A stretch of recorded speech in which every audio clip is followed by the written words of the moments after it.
Hello, welcome to Do It Yourself channel. Today I will show you where to find the option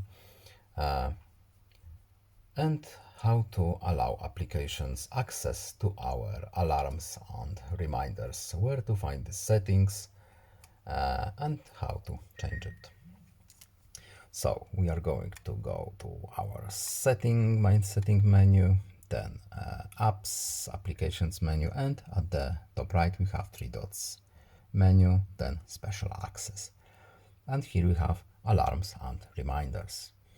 As you can see, we have a full list of applications that are able to use our alarms and reminders.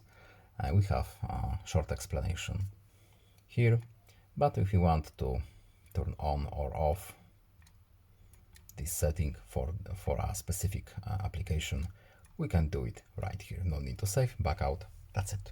I hope this video is helpful to you. Please leave a like and subscribe. Have a nice day and see you in the next video. Goodbye.